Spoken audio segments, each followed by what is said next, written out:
buddy. Are you gonna follow? Come on, let's go.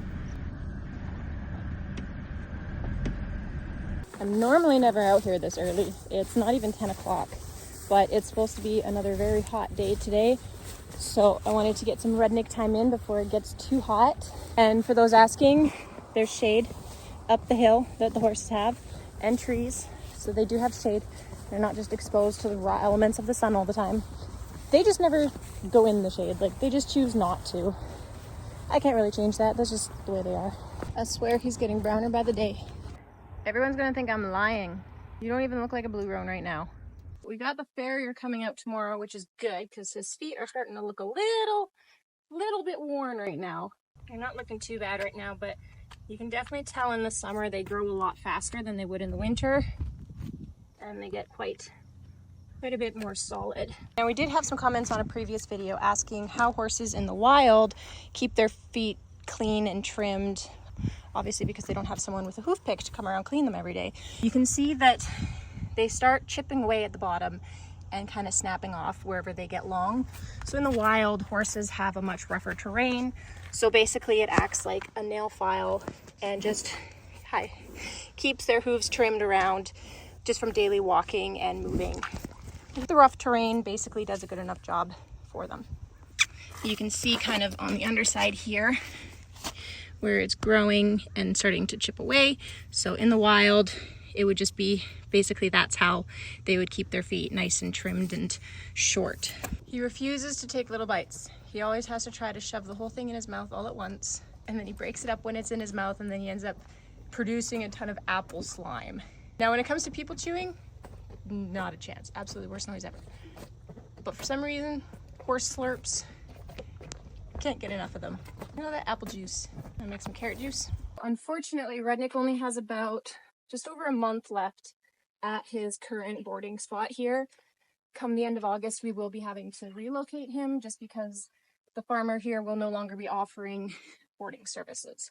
So it is unfortunate because he's gotten quite close with the herd here. And so he's going to have to basically start from the ground up where he goes. I think he'll be okay. He'll probably feel a little sad, a little bit of separation from his buddies for the first probably week or so. But he's going to have way more space, a much better setup where he's going. And there's a lot more horses there too. So I think he'll probably settle in pretty quick. Apple for you, but are you going to eat? Can you take bites? Or are you just going to there we go. That's better. Or are you just, yeah. It's definitely going to be sad moving Rudnik to a new place, but I'm honestly just glad that we found such an amazing place as we did. There were a few months there when I really wasn't having any luck, and in this area it can be super hard and super expensive to find decent boarding for horses, and especially with Rudnik, with him being such an easy keeper, I didn't want to really stick him out on a full lush pasture like he's been on here for the last 4 years. So it was pretty difficult to find something like that where I didn't have to be out there every single day being the one turning him out, being the one filling hay nets, especially because he is so close to me right now. He's probably only 15 minutes from where I live right now, but he's only 5 minutes down the road from my work. So it's definitely been nice having him so close because I can just pop out to see him every day after work. But unfortunately, with this new place he's going to, it's a 45-minute drive from my house, which would be close to an hour just drive from work. So popping out right after a shift isn't going to be as likely as it is right now. That's unfortunate, but because of the situation where he is going, if I'm not out there every day, it's not the end of the world because the setup is amazing. She's got everything sorted. It's more of like a wildlands pasture, so they're going to be mainly on round bales for the most part, which will really help him to keep his weight down so that we don't have another situation like this spring.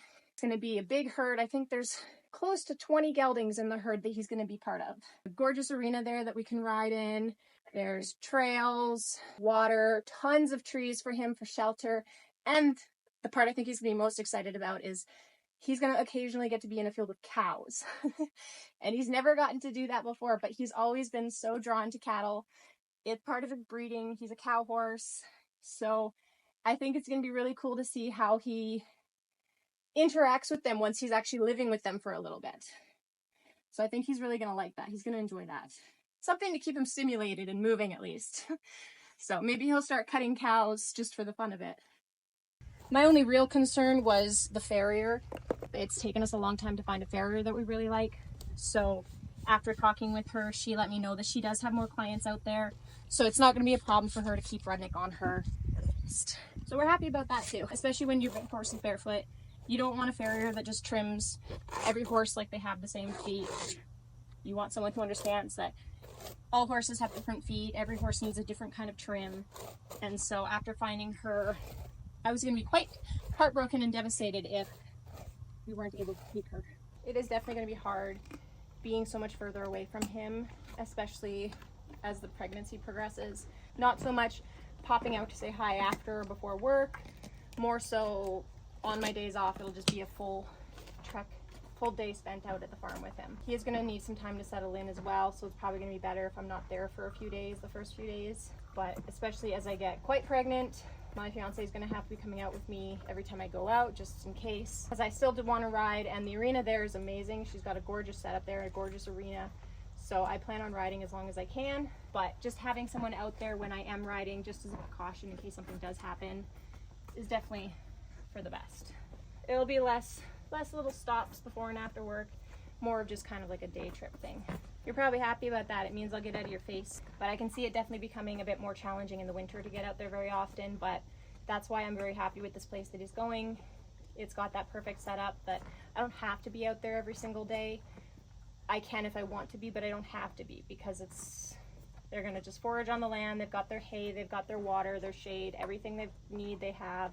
So I probably will be at home worrying the first few days once we've moved him, but I think he's gonna be fine. He's gonna settle in just fine, right? I'm just being a worrywart. So I'm just gonna take him back to his buddies now. We're not gonna do any riding or any work or anything like that. It's way too hot. So I'm just gonna let him go back to his buddies and hang out with them for the rest of the day. We've got a bit of a breeze, which is really nice. So he can go stand in the shade, eat some grass, do whatever he wants. But we all know he's not gonna stand in the shade. He would never choose that option. Yeah, you. Thank you for blowing snot all over me. It's weird because all the horses are this way. None of them really choose to stand in the shade. Even in the winter when it gets cold, snowy, rainy, anything like that. Why stand in the shade? Just stand right in the open weather. What are you gonna do now? Are you gonna go see your buddies? Go play with your buds. Go see your buddies. Yeah. I'll see you tomorrow morning, okay? You're gonna get a pedicure. So you make sure you're good. Oh, gotta sniff the poop, make sure it's the same horses. Gotta go sniff that poop now too.